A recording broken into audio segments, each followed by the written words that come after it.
Test 1, 2.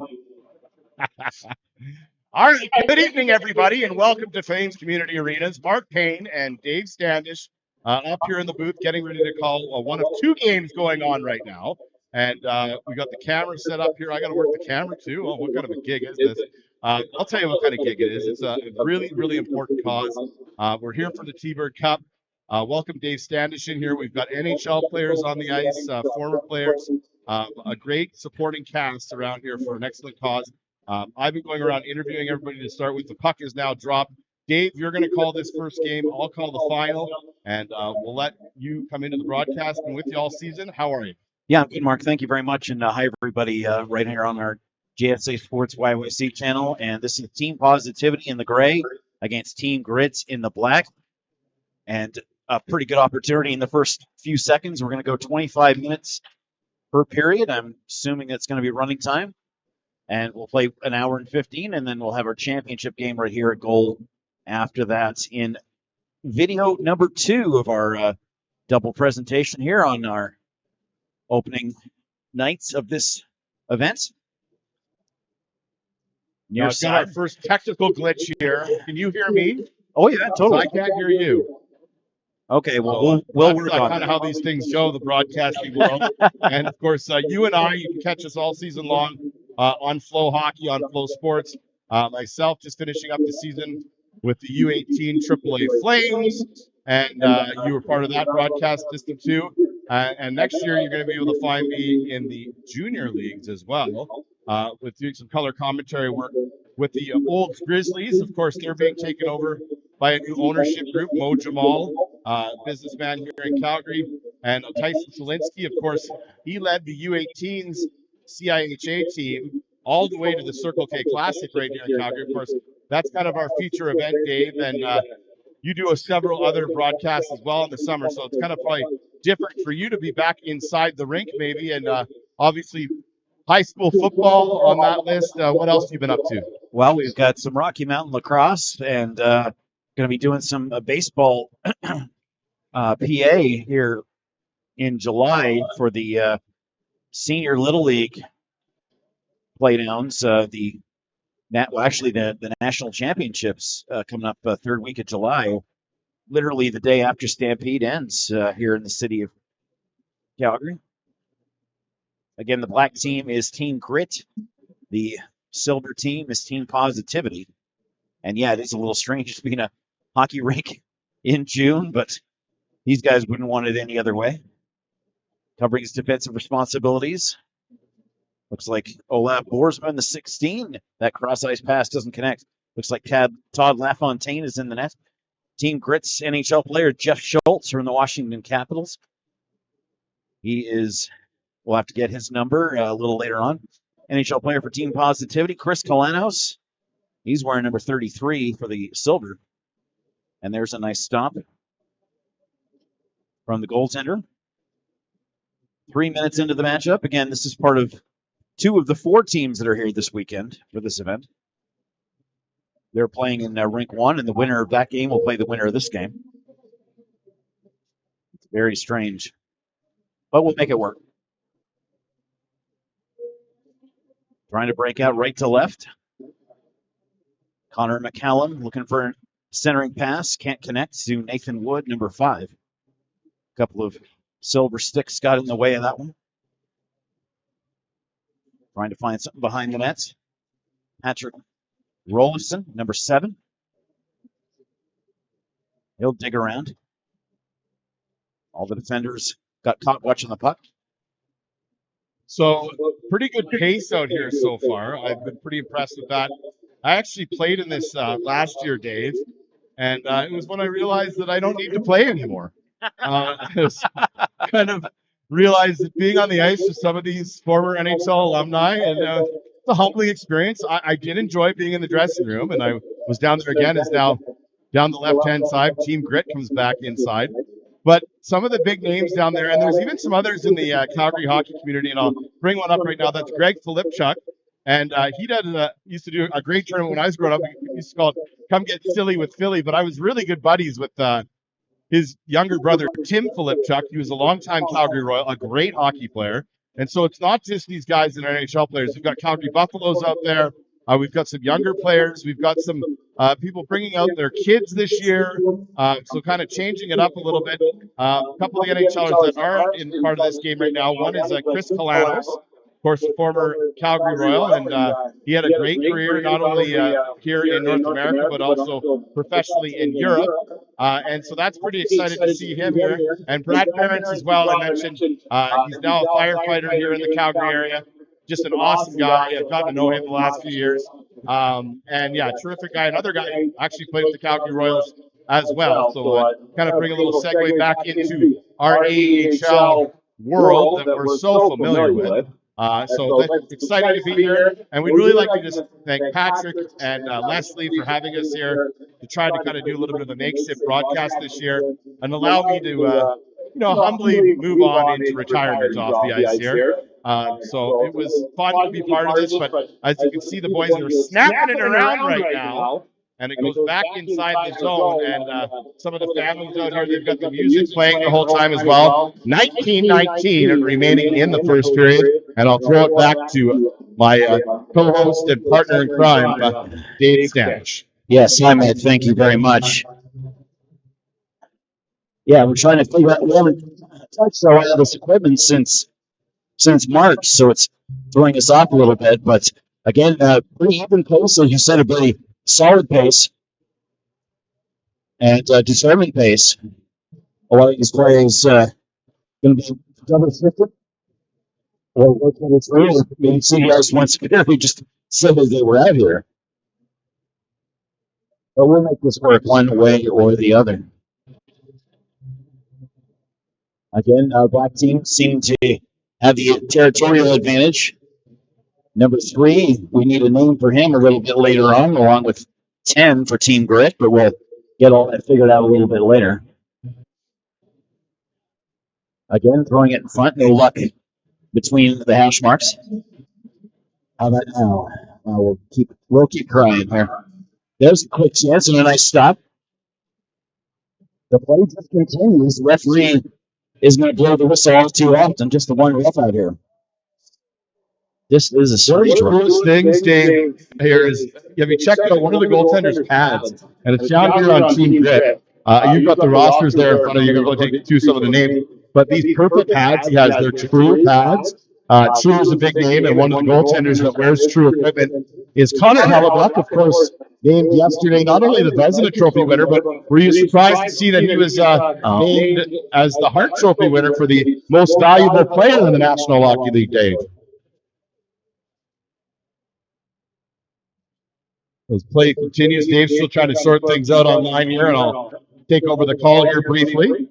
Chris Kalanos is right there. He's on screen. You can tell he's got the Flames alumni pants and the helmet on there as he comes across that Flames logo out there as well. That one chipped back the other way and picked up by the referee. So we've got this game on this side, and then we've got the game on the other side as well. And we're on the face-off here just outside the blue line. Of course, a huge game in the NHL last night as the Edmonton Oilers, don't need to remind the Flames fans here who won the hockey game, but the Oilers did take that one in overtime. Leon Draisaitl with the winning goal, as now it's picked up inside the zone. Shot on net, that one saved easily. And we've got the technical glitch worked out, so Dave and I can hear each other now. All right, yeah, there we go. Again, everything, you don't touch everything touch everything every day for 6 months, and then you don't touch it again for 6 months, and you do tend to forget where everything is. Thanks to Mount Royal University and Flames Community Arenas for hosting us here for this event. We had an earlier kids tournament go on, 4-on-4, and then these guys, and then another rink is just, all three rinks are going to be occupied all night long. And again, on taping day, you wouldn't know it was June 13th, but that's just how the enthusiasm of this sport really is, and how hockey tournaments like this can be a great fundraiser and just a awareness for a charity like the one we've got here this weekend. And that's exactly why we are here, Dave, is for a charity event. And it's really not just about charity, it's just about the legacy. And we'll talk about that throughout the evening. You can also follow me online at Hockey Paint tonight. And we're going to be doing tons of features. Leslie and I have just been kind of roaming around and doing everything here. And that's been terrific. And that's what it's really all about. And she can really kind of give that light to her daughter, and Patrick too. I caught up with him just before the game down in the hallways, kind of like a coaching interview. We're going to go down and throw the towel around their neck tonight, and won't necessarily get the star players that we've kind of been name dropping here so far. But we really want to thank the Flames Foundation and Flames Community Arenas. It just truly shows what being a Calgary Flame is all about. Obviously, for me at the AAA level, we try to embody that same kind of spirit to the younger players as well. We've seen with the other camp is that wraparound shot just goes off those shiny pads there. Now a rebound. Good awareness from Todd LaFontaine, number one, to make that initial save, spin around, and get a little bit lucky, and then be able to make the save on the far post just a moment later. So, Dave, to kind of bring you up to speed, because this was your first year here, I think it's only 2 periods. Yeah. So each team is going to play, so it's like a half system, and it was run time. So they started that first half, and then they want to give all the teams a chance to play each other, and that's been the kind of cool part. And then they do a really nice photo on the ice after that. I was excited to be part of. I think that's when I looked at myself and thought, maybe you're about 50 pounds too much to be on ice right now. It was when I could see my third and fourth chin that I realized that it was time to hang it up. And the boys were joking around the room before the game, and they said, "Don't say anything mean about me, Painter." And of course, I would never do that. These guys are all good business colleagues and obviously members of the community, and we know each other so well in the hockey community. There is a little bit of chirping going inside the rooms, but nothing too crazy. Last year, my favorite memory was Michael Backlund and Rich Preston, as well as Craig Conroy, all came down and kind of riled us up in the dressing room. I thought that was pretty cool. Again, it's Team Purple, Team Grits against Team, let's say, Silver. Making a move, dropping it off. Sometimes the shot is the better choice, but it'll all work out in the end. And again, both goalies being able to shift on their skates very quickly, right to left and left to right. I did grow up playing in this rink, though. This is, of course, the home of the Glen Lake Hawks. And that's about as far as my hockey career took me. I was Bantam full. Good people in the room. So your team had banners then? I'd like to think it's up there somewhere, yeah. Okay. I think we won cities. Yeah, I'm pretty sure we did. And maybe a minor hockey week or two along the way, too. Yeah, I mean, there's posters up here from championships from like 1988, and it's just like why do they have stuff up here that's 38 years old? And then I think about it for an extra second. It's like, hey, look what Dad did in 1988.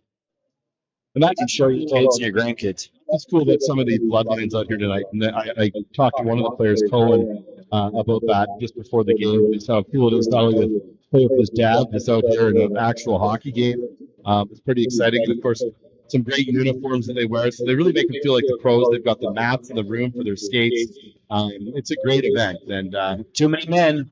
Oh, here we go. That your most famous, that's your most famous complaint. From January 1 right to the end of March. I may be a little competitive from the booth, eh? What, you missed that one, though? I did miss that one completely. So it's my fault. It's summer, right? This is when like referees and coaches can be friends again. Because one of the referees from our league, Carter, is actually working at my golf course this summer. And if I didn't run into another NHLer on the driving range last week, Cale McCarr. So that was pretty cool. And of course, days later, he actually won the Norris Trophy. He lives in the area, and his parents do. And yeah, obviously really neat. And a little young man named Liam came up and I said, let's go get his autograph. And Kale was really gracious. What a great guy. Former Northwest Flame. Played the Bantam AAA program there, and then later moved on to the Alberta Junior Hockey League in the Brooks Bandits. Here's Kalanos now. Trying to make a move, a little dipsy doodle. And no luck for Chris that time. If I had to describe what kind of player Chris Kalanos was growing up, he was very offensively skilled, had a really good nose for the net, but he had tremendous hockey sense, and he's an excellent skater. So if that checked a few boxes for the Scouts, that might be why he went on to have a career in professional hockey. But probably one of the most humble, soft-spoken former NHL players that you'll run into. You probably wouldn't even know if he was a hockey player, and that's a compliment. And just a great leader in the community, and it's great. He's part of it. He's part of the Flames Foundation, their alumni program. They have everybody kind of around the rinks. You'll see them all the time. Of course, it always seems to be the Colin Pattersons, the Jamie McCowans, and Lanny McDonald. They've led the way, but some of the new groups, and another one I'd throw on that list is Mickey Dupont. Absolutely, and his son is going to have a very successful career. See the trophy he picked up yesterday? WHL Player of the Year, or I think it was not Rookie of the Year. The Rookie of the Year, yeah. Yeah, because Gavin McKenna got Player of the Year. There you go. Of course, the other semifinal, which will be long over, but is going on in Rink Blue, is Team Tenacity with Brad Ferentz and Team Optimism with Archie Henderson, both former NHL players. Well, like I said, I mean, there's not a lot of Flames that retire back here because just of the weather and just the millions of dollars that they made. But Well, there's guys that do that group of guys. They're all that's what I mean. Yeah, yeah. I was just going to give you the compliment, give them the compliment of the guys who do come back here, maybe winter in Florida or whatever, but they want to come back here, and this is where they want to raise their families and spend time certainly in the summer for sure. And Ferentz and Kalanos, both natives of Calgary, and I mentioned that earlier, that both grew up in the southwest area, so they're Calgary Royals. And yeah, it was really interesting for me to see that. And of course, they still like to follow what's going on around the city as well, and they're in and around the rinks. I know that Brad has a young family, and they're in the rinks quite often as well. Somehow, There's the first goal for Team Grit. Connor McCallum, he had been dangerous from the first minute, and he finds the twine behind the goalkeeper. and he was in the room, and trust me, he's in shape, and I am not. And yeah, some of these guys, like you can just tell, you can see the bags, and they walk in. It's where they play in the regular season, all different leagues and that sort of thing. Some guys, obviously, rec players as well. It's a real mix out there, but that's what's fun about hockey, and everybody out there having a good time tonight after the first goal of the hockey game. Tenders are Todd LaFontaine on this right side, and Evan Lelouvre on our left side, trying to get past that first goal that he surrendered, but that's the last thing these players are thinking about right now. Snapshot. That one beat him too. Well, that's what you want to say about shots off the post is it reached the post because it beat the goalie. Yeah, I know, and that's how Calvin Pickard played felt last night. Sam Bennett had a one-timer in overtime, went off just the tip of Pickard's glove and then into the crossbar. Who starts Game 5 if you're the Oilers coach? Well, I didn't see much of the game last night. I was working, but I really don't know. I mean, it's going to be the rest of this series is just going to be fascinating, and just like it was last year. It's certainly been fascinating at this point. I'm saying it's going to be Calvin Pickard, I would assume, especially after the way he played. Not to say that Skinner hasn't been good for the Oilers. It certainly wasn't his fault. They fell down 3-0 last night, so you didn't see the game. Tied at 3-3. We're up 4-3 on a goal by Jake Wallman before it was tied up with about 20 seconds to go. Goes to overtime, and of course, Leon Draisaitl would score the winning goal. He's got 4 of those in overtime in these National Hockey League playoffs.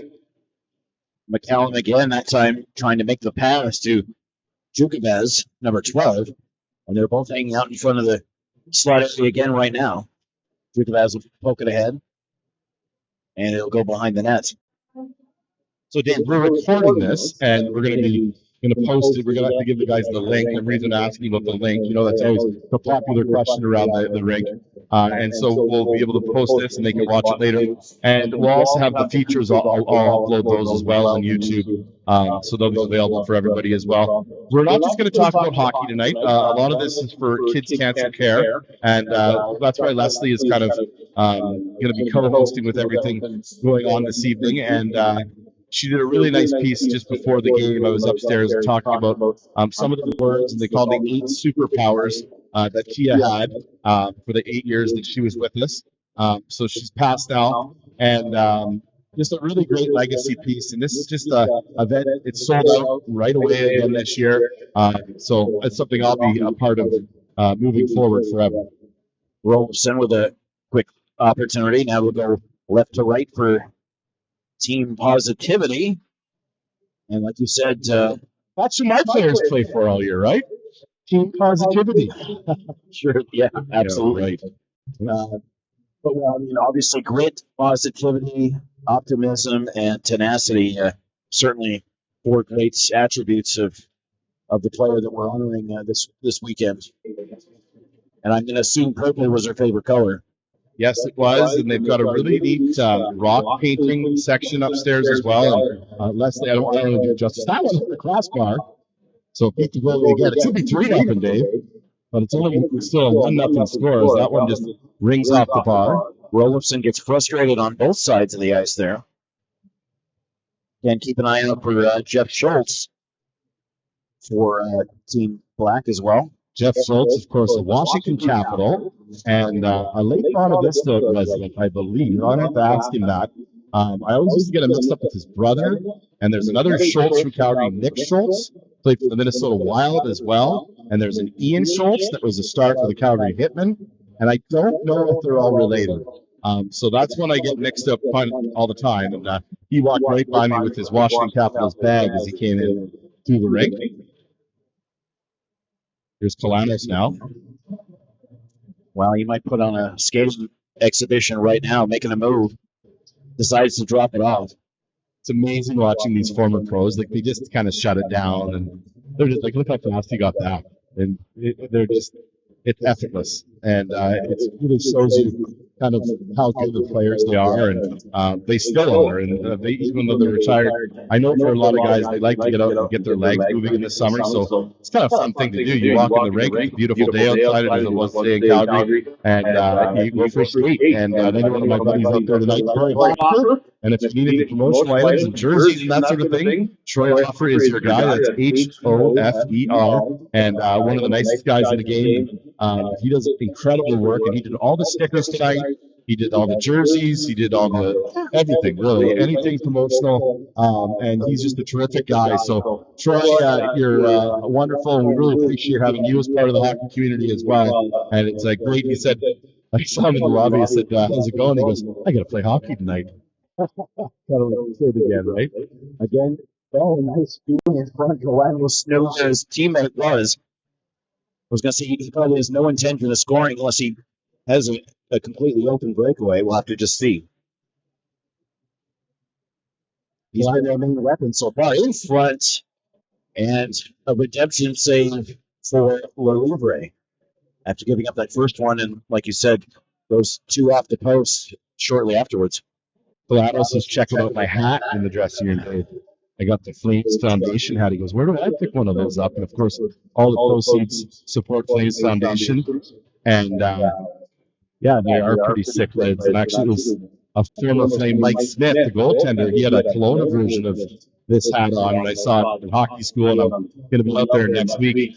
Again, I just got word that the coaches that are going to be there, not to name drop, but Duncan Keith, former Chicago Blackhawk, and Edmonton Oilers, be coaching, as well as his brother Cam, and another Cam Parker, another former Chicago Blackhawk. Of course, a lot of NHLers retired out in the Kelowna area. I'm out there for a private event called the Coast to Coast Cup the next 2 weeks, and I'm taking Hayden Bonner with me.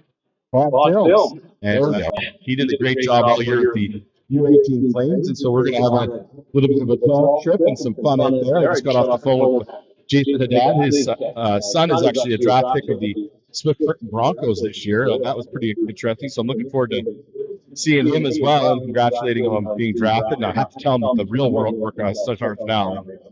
This is a pretty competitive camp. There's international teams there. Team China, Team Korea. Oh wow! Last year there was a team from Slovenia. So yeah, it's going to be an exciting event. And last year it was a 1 week event. It was hosted at Prospera Place. I do the emceeing for the opening ceremonies. This year it's at the West Kelowna Warriors Stadium, and there's a 2 week event. So the younger kids next week, and then back to the golf course for ad hockey pain to work on my game. Club championships are on the 19th of July. Yeah, West Kelowna Warriors. I got a chance to visit that arena a couple of years ago, and dedicated staff and a nice big rink. So Yeah, I've never been there. yeah, it'll be well, the whole town of West Kelowna is just as nice as East Kelowna is. So It's like I always feel like it's like St. Albert on that side, about the same size. Maybe it's because there's a save on foods involved. yeah, it pretty much is. But yeah, I mean, you can't. I've had fun there, even when it was raining cats and dogs. So you can't not have fun in Kelowna 12 months a year. Of course, the fire is really the smoke really came into Calgary yesterday, and BC, of course, suffering the same. And so we want to wish our best to all the firefighters out there fighting the fires as this game continues. Still 1-0 the scoring as the time ticks down here in this first half of this game. Just goes by the player back out in the neutral zone, and we'll have a quick break here. Yeah, I didn't really feel like it was going to be like a 15-14 kind of night.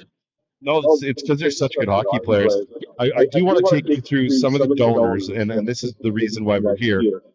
We couldn't do it without any of them, and that's just so important to us to maybe just kind of thank everybody. The Kids Cancer Care, obviously, Flames alumni, and I'll get the whole list out here in a moment, Dave. What did you think of that first period? Well, like I said, this is I see beer league hockey probably 5 or 6 hours a week. So this is definitely at that A-B type of beer league level. But again, Kelowna's could run 3 laps maybe faster than some of these guys could do 2 laps. But no, there's some skill out here for sure, and you're not here if you're like you said, 80 pounds overweight. They're hockey players. They're not like some guys that call kids hockey games like I do all year and pretend like I can walk in the rink and still play the game. And some of these donors, Basic Beat Tattoos, the Bev's Beauty Den. This is the beauty of this. Like there's some really smaller companies on this list, but then there's some pretty big ones too. Bright Life Studio. Would like to thank Calgary Flames Ambassadors, Calgary Flames Foundation, the Chupik family, Cottage Care of Calgary, Cowboys Dance Hall. Maybe you've heard of them. It's going to be a busy place down in about 3 weeks' time. Yeah. Heritage Park, Urban Family, a bunch of the families that have donated, some of the vendors as well. I know that I donated a gift basket for Far Brewery. Look, they didn't put my name on there as well, but they didn't need to do that because this is something that we really think is important. And of course, Patrick Rollison, really thankful for the help from Old Dutch and Stokes. And the whole Rollison family, really, and special thanks also go to everything else, including music, and it's a great event upstairs after as well, so we're looking forward to that here this evening. Yeah, it's this lounge here at FCA, been around at least 30 years, and never had a bad meal there once. We don't get a call on hockey games here. No. We really don't. Like, it's not on our schedule throughout the season. And I think it's one of the best priced, best food in Southwest Calgary. And it's become so popular, and I know this from their beer sales, that this is where the parents tend to hang out. So they come here and they have dinner, they have wine after. So it's a busy spot upstairs here between these two rinks. Big snapshot there from McCallum again. He's got the goal, and he's been extremely dangerous. They didn't switch ends for whatever reason, and this is a 30-minute period. I remember, I think it was last year, no, maybe the year before, we were in for a game. And I still have memories in this rink when I was a kid. It was 1994, Game 7 of Vancouver against the New York Rangers. We were playing roller hockey.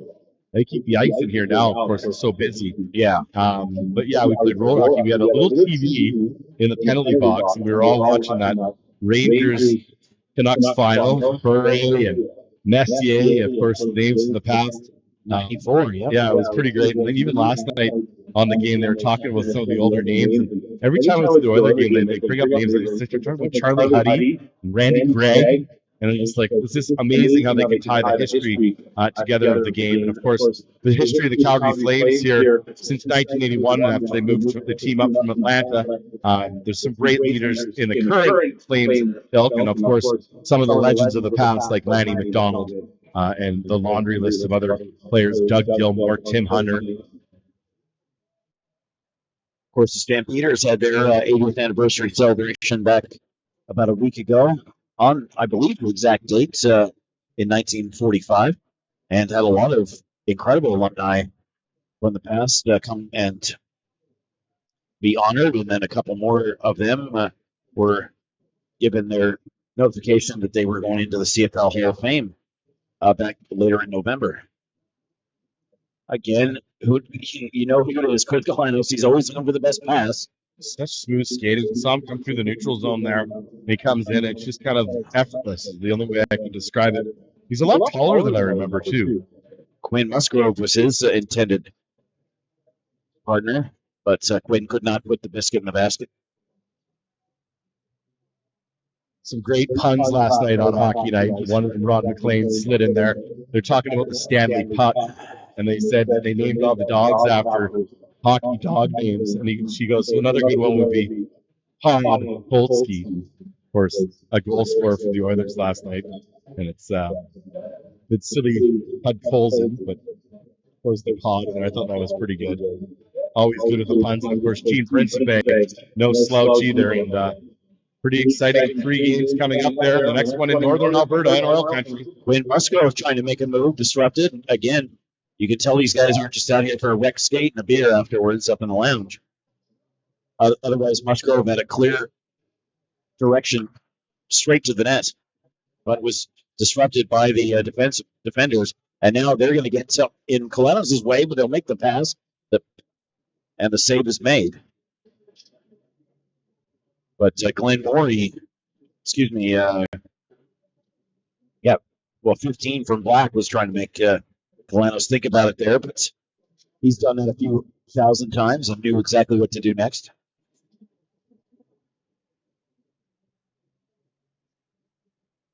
Really good vibe in the rooms, both dressing rooms before the games, and I do think it's one of those things that hockey people don't recognize. Is a leg of away and a big stop to make up for it. Says LaFontaine got his glove in front. The relationships with the players, the generations. Everybody's kind of quiet at first, and you don't really have the loud guy in the room. Well, until I walk in there, of course, but just someone to kind of be the glue of the room, kind of the coach or the captain. It was kind of a subdued feeling and everything, and we get to know each other. Scoring. Darren McCutcheon will tie it up. Even the fans getting into it. I got a little close-up I'm doing here right now. Team positivity. And positive that was a goal as he kind of hung on to it, got past the goaltender, and then he was able to throw a backhand in their shelf.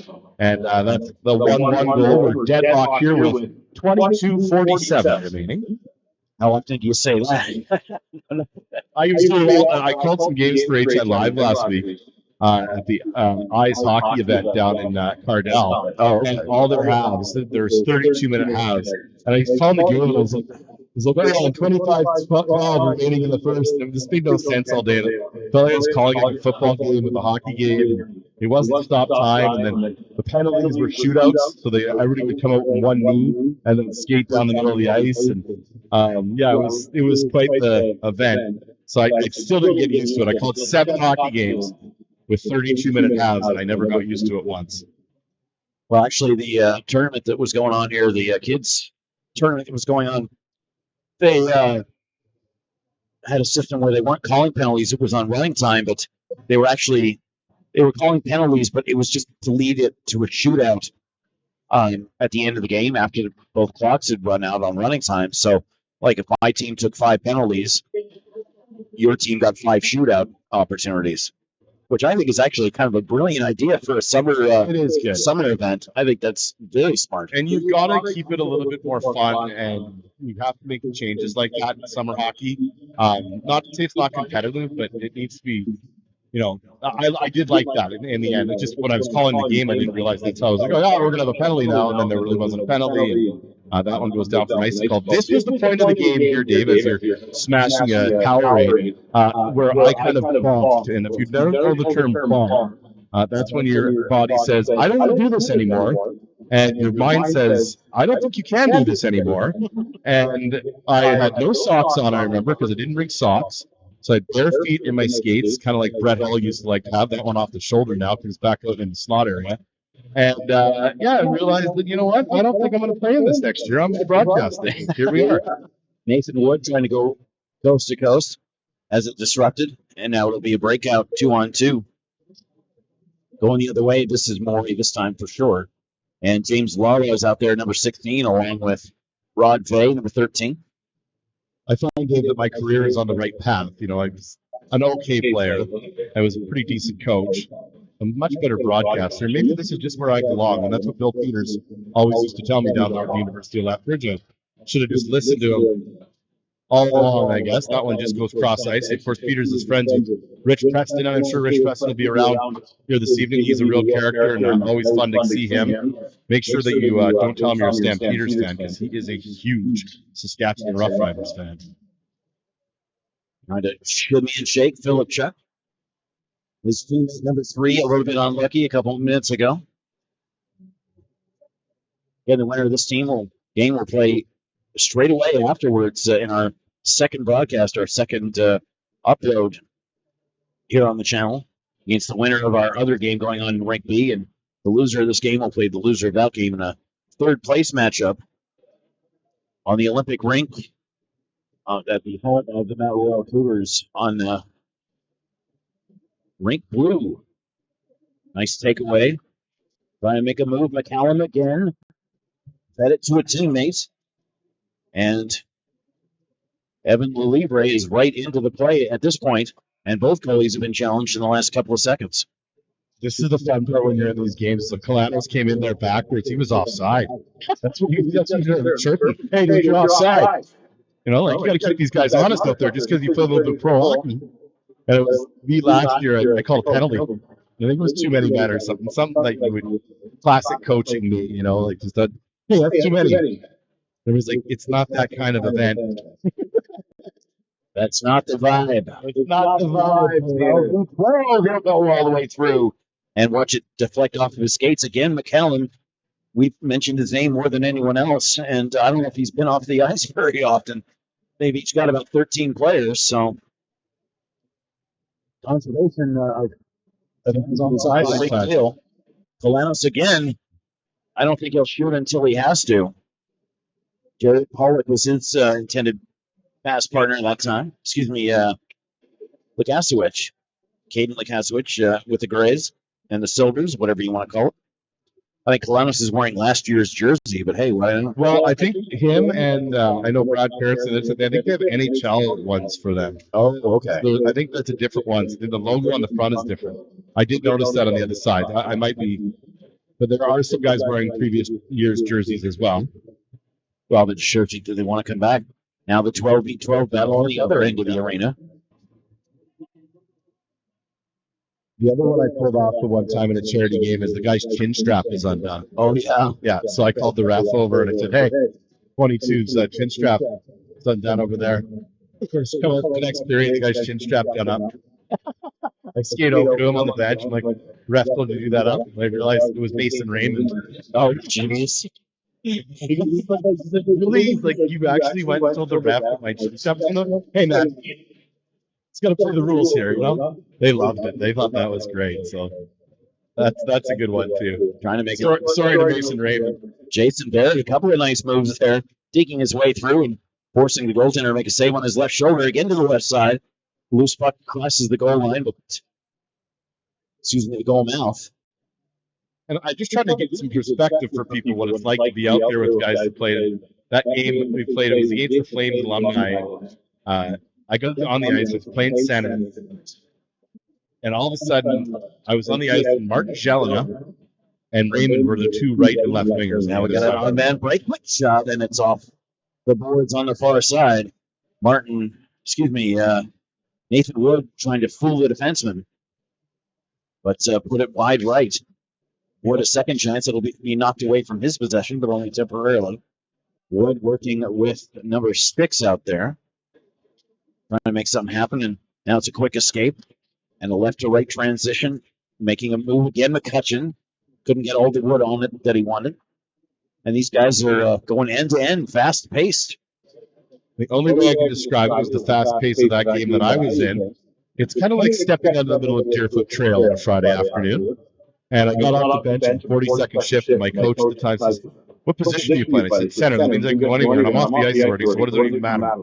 And it was literally like stepping onto the ice, onto the Deerfoot Trail in the middle of rush hour traffic. So don't encourage everybody to do it. And so you see that there was another NHL sweater out there. I think that is just the previous years, and that's Greg Flipchuk on the back end. And you can see he's a player too. Look at the size of him. I'll show a little close up there as he comes back down inside the zone. He was a great player growing up. Keep an eye out for 33 Black. So you were a center in that game. What was your face-off percentage? Actually, that was the one thing. And Dan Breyer, who's with South Asian Hockey, he was playing us that night.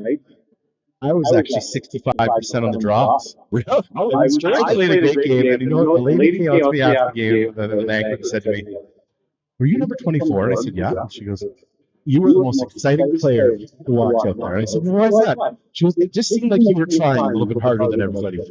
I said, "No, that's because I had to try harder, because I'm that far behind where these guys are at. And I just played a really gritty, tenacious style. It was kind of a hybrid between Dustin Bufflin and Ryan Smith, except the guy that looked like he skated on the ODR all winter long. And I actually played quite well. I was in better shape in those days. And this is only 3 years ago, of course, with WinSport.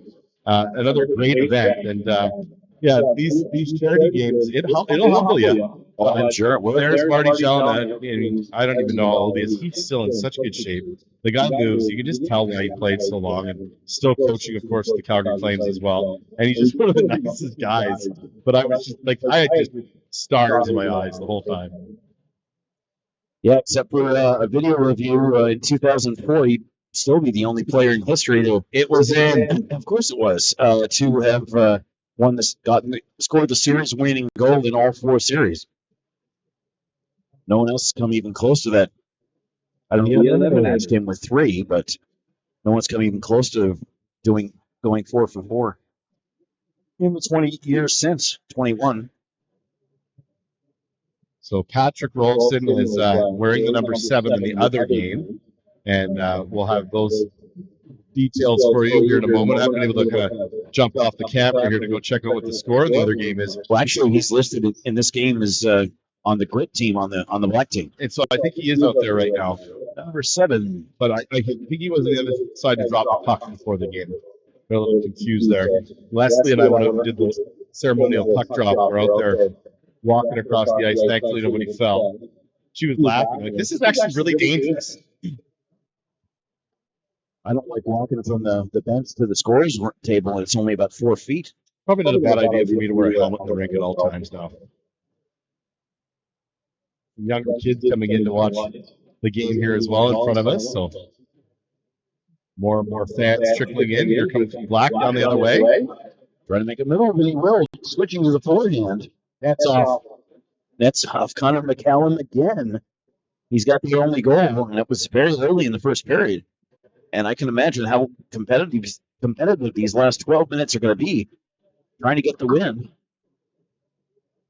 And again, both teams will play immediately in the winner in our second broadcast. I'm going to go down and get a quick interview between, then run back up here for that game. And I'll do the play-by-play, and you'll do the color. I feel like it's been quite colorful here so far. Again, McCallum, this time no one to connect to. He'll cover his defensive responsibilities, and they'll just be onside. McCallum drops it through. Nice pad save. Second reaction. Goalie spread eagle to make sure he could cover everything in case it was going to his left. It's right in front, and again, a bit snake bit is Colin Ledmar, number 4. And again, Kalanis will go one end to the other. You betcha. A slow backhander. He's not out there to score 8 and show off, that's for sure. But when you're the only one who can keep up with you, you might as well go through the nets and see what you can do.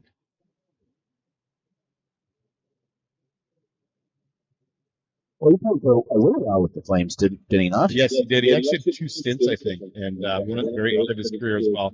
Most of his hockey was played over in Europe, and I will hockey DB in here for us in a moment, so we can kind of take you through that. Nice bounce off the boards on the far side. Again, we don't have everybody's number, but we're working as well as we can. Philip Chuck send it all the way around. Referee trying to stay out of the way. Again, Blacks had the majority of the pace here, certainly in the first half of the game, and it's been more 50-50. And again, Kalanis was looking for the pass. Shot anyway. I think the goaltender was expecting Kalanis not to shoot because he hasn't shot all night and was unprepared as it goes through the 5-hole. And Kalanis has given his team the lead. LaFontaine got caught looking the other way. 2-1 for the visitors for the gray team. Silver team positivity. So there's some positive things being said on the bench. He seemed kind of rather reluctant to even have scored the goal. Give a red for a Chuck. And that got everybody in the building excited. That glove stop inside 10 minutes remain. So we initially wanted to do this live because of the internet and that sort of thing. Internet everywhere, and be able to just kind of do pop-up broadcasts wherever we are. So haven't really do that. So I can't get on Hockey DB here either because my phone absolutely hates the hockey ring. Well, to advance to the final, we'll have that on the second screen. We'll encourage you to check out both broadcasts. In adjusting to the forehand, drop pass. Time and space, you bet. LaFontaine with a big save right there. That went off Darren McCutcheon's stick. Oh, I got into the stats here. Here we go. Stay on the camera here too, though. Come on, man. Come on, do 4 things at once. That's why you don't have ADD to be in the media like us. You know, be able to do 9 things. You saw me out front there before. I was trying to get a hockey school going, and then trying to interview 3 people. So that's what I was up to. Nice little. You can't see that. You just walk by and just got a nod. Well, I know not to add to your plate because your plate's big enough as it is. Terrific baseline drive a few seconds ago. They've maintained possession inside the zone. The bouncing puck is sent over the nets, but still in play as Team Black will try to find the tying goal. We'll see how much get up and go these players have in these last 8 minutes and some odd seconds. And then a bit of an ad for game 2 later on this evening here on a Friday night. All right, I got Kalanis' stats here in front of me now. Calgary Royal, Boston College for 2 years, and then he went on and he was a draft pick, and he was 43 years old now. He's an 81 birthday. Played for the Phoenix Coyotes for 3 seasons, then the Springfield Falcons, then over to Europe. Played for the Blues, the Crefeld Penguins, where one of my players, Matt Marcineau, starred this year. Also played with another former NHL over there this year, and that is Christian Ehrhoff. Phoenix Coyotes, Edmonton Oilers, and then he played in the American Hockey League, San Antonio Rampage, Lowell Lock Monsters, Wilkes-Barre Scranton Penguins, Grand Rapid Griffins, and then over to Europe again to the Swiss Elite League, back to the Flames, like I said, the Quad City Flames, the Houston Arrows, Adirondack Phantoms, Calgary Flames, and then the former 14 in Germany as well at the tail end of his career. When I mentioned all of those teams, those are all paychecks, folks. So he would have been playing pro hockey and getting paid to play hockey in all those locales. So a laundry list, and what a career for a Calgarian. And that's something really for the. I love showing the younger kids that. So 149 NHL games, 20 goals, 22 assists. But it's the entire career. And He's, like I said, just such a nice person too, and off the ice. And I know a lot of people in the community know him as well, and it's just who he is. And you got to give the Calgary Royals some credit on that as well, and of course his family too. And today is all about family. And everybody who's here is really friends and family of the Rolfson family, including Kalanos. So it's just great to see this going on here. So I wanted to take us through that. We'll do that for all of the NHL alumni players. And of course, is that a penalty there, or is that Yeah, okay? because There we go. taking away the stick, Rod Day will go off. You good? Just knocking the stick out of the player's hands. You know, I could not believe that they fined the guy for spraying water at a guy in the Stanley Cup Finals. That was Jake Wallman, and of course it was funny because it was Brian Boucher with TNT slamming on the.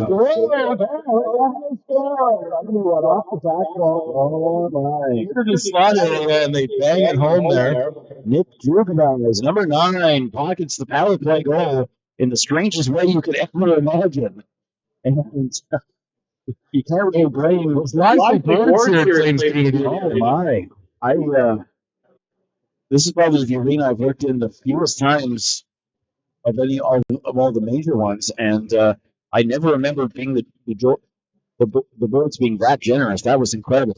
Kalanos, 2 tries, third one. Yeah, So you find your rebound there, kids, and Kalanos does that, and is able to bang that one home. A second point for him. Nice moment down to our left here. Look at these fans here. Look at these guys. Wanted to say hi to their dad, and I know that Corey Perry for the Oilers is talking about how nice it is for him being a 40-year-old player, about getting to play in front of your kids, and so getting the chance to see you play the game that you love. And that's what all the players have been saying in the finals, is that they're just a bunch of kids getting to play still. So 5:12 remaining, and now another 1-goal lead here. Well, Kalanos has done everything you could ask him to do. Jeff Schultz is going to have to step his game up if he wants Team Black, Team Grit to stay in this one. We saw 3 goals in about 35 minutes, and then we see 2 in about 35 seconds. Oh, this guy, one of the guys that went down hurt. I think it's an ankle injury here. Can't even get up off the ice here. Jared Wallach, yeah. We wish Jared the best. So in front 2 tries again. Jared, that's how I felt last year, man. It was over. Well, I think next year's over, but mine certainly was. I think he was struggling. He had been struggling to get back to the bench a couple of times early in the first half of the game. So we'll see if some other players get double shifted in their game 2, whichever it might be, the championship game or the third place game. Another face-off on the far end here. And a draw now coming out now into the neutral zone. Neither of these teams are struggling with the skate speed, being able to go ringette line to ringette line in very, very short fashion. There's an opportunity. Trying to go wide side is Dave Brown. Belichick doing all the right things, all the legal things to make sure that there was nothing for Brown to be able to do on the outside angle. Brown's a beauty. Well, the guys are having a good laugh in the room before. They thought I was there to give him a pep talk. I was like, no, I just need your numbers. I think a lot of Then I saw one of the kids with free chips. His old Dutch has chips in the room for the guys. Like, oh, I'll have salt and vinegar there. In front. Belichick will take that away and push it ahead. More open ice opportunities for Team Black, Team Grit. So far, as the clock continues to run with 3 minutes and a dozen seconds on the big board. So I can say that having grown up in the Southwest, there's no bigger hockey fan than at Hockey Paint. And I did know that the players growing up were better. And Tim Lipchuk, Greg's brother, was definitely better than me. Mike Tidmarsh, Jeremy Fall. These are guys that I grew up playing with. Mike Collins. You know, you just kind of knew as you went on, you were playing Bantam and you were going to AAA and never got to play that level. So it's fun for us now, Dave, is that one's still hung up on the side of the net there, to cover some of these leagues. And it's always just reminds me of the guys that you grew up playing with. And it just kind of shows you the relationships you still have within the game. And I said to Greg in the room before the game, he said, I recognize you. And you kind of had that laugh at each other and that camaraderie. And that's really what it's all about. Right? I don't think the kids get that right away. And it's hard to kind of tell them how they're building relationships for the rest of their life. I'm still really good friends with most of my hockey buddies, and I know that Patrick feels the same way. Like, these are his buddies that are here. He's getting to hang out with his friends on a Friday night, which is a pretty great way to honor the legacy of your daughter. Yeah, I'm sure there's a few players that play the regular Wednesday night men's league in one of these arenas. I mean, the summer league that I work for is extremely competitive, and they care just as much in the summer as they do in the wintertime, and it's half the season. So, I mean, we'll go right through July and August. They might take Stampede off. They might, I mean, they'll take July 1st off, but they'll go right through the middle of August, and then the boss will take a couple of week break in Ontario for a vacation, and then Labor Day, boom, we're at it all over again. Snapshot as Team Black tried to make something happen to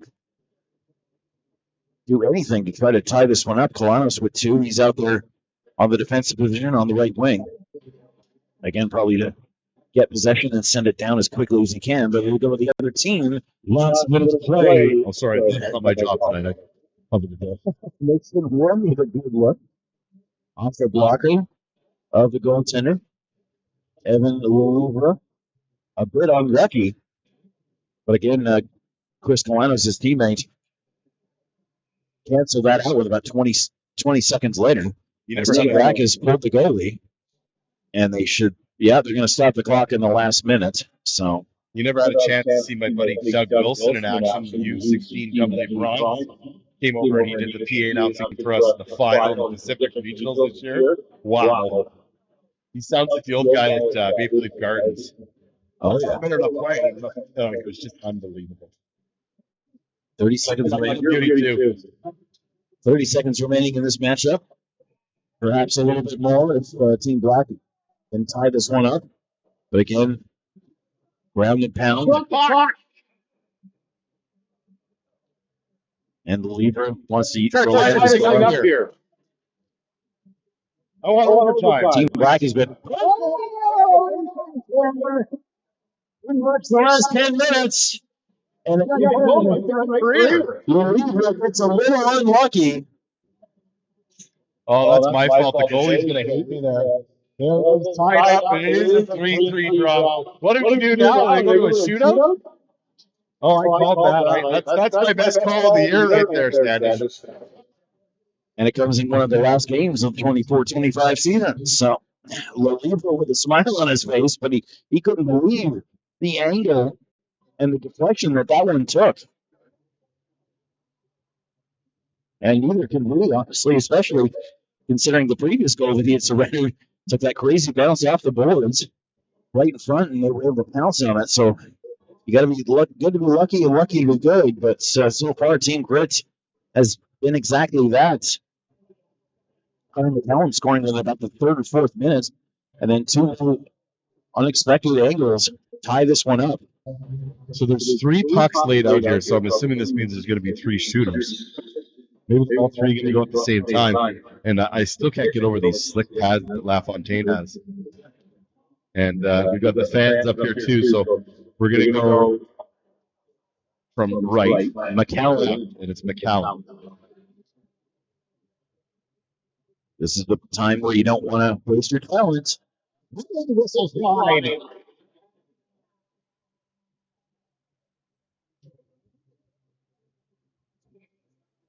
And he places the puck perfectly right where it was, despite the frustration. Darren McCutcheon, we've mentioned his name a few times. Dipsy Doolittle.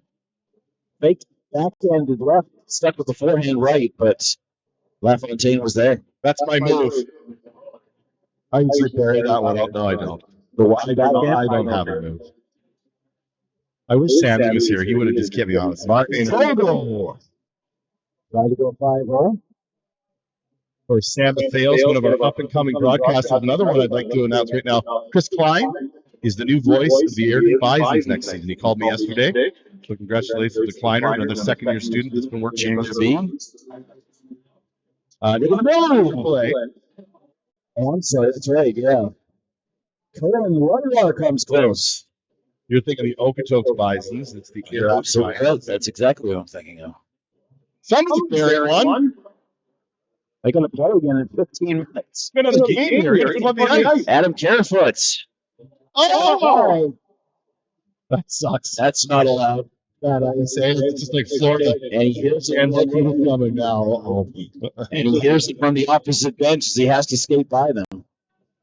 All right, Coanos. Which one of the moves are you going to pick? Top shelf, about 10 feet wide. I can't help myself to chirp up here. Come on, you already got two. Calvin Pickard last night said that his chirping was awfully far. I'm like, well, I'm sure it is. I'm in mid-season form up here right now. I'm the reason we're here right now. I jinxed that one with 10 seconds left. But I'm so sick of these last-minute goals in the NHL as a coach. Off the post! Move after move. That's in. That might be our game winner. I think Gray's going to have one more chance here, no? Yeah, they will. Lalibra, it deflected off of his right blade and went in. He thought he had made the save, but just the momentum and an unlucky deflection. That's three unlucky ones for him in a matter of 10 minutes. To force it to continue, no, they cannot. Wow, what a comeback. So they come back and they not only tie the game, and they end up winning the contest by a score of 4-3 in a shootout. I'll say 3-3 up in the board. We also want to thank all the volunteers around the rinks here today. I'm going to step back downstairs for a moment, try to get some interviews here. But yeah, the biggest thing is just thanking volunteers, scorekeepers, everybody that's donating their time here this evening, and excited to be here. So that's our first broadcast, and we'll be back with broadcast number 2. Next, Team Grit 4-3 in a shootout.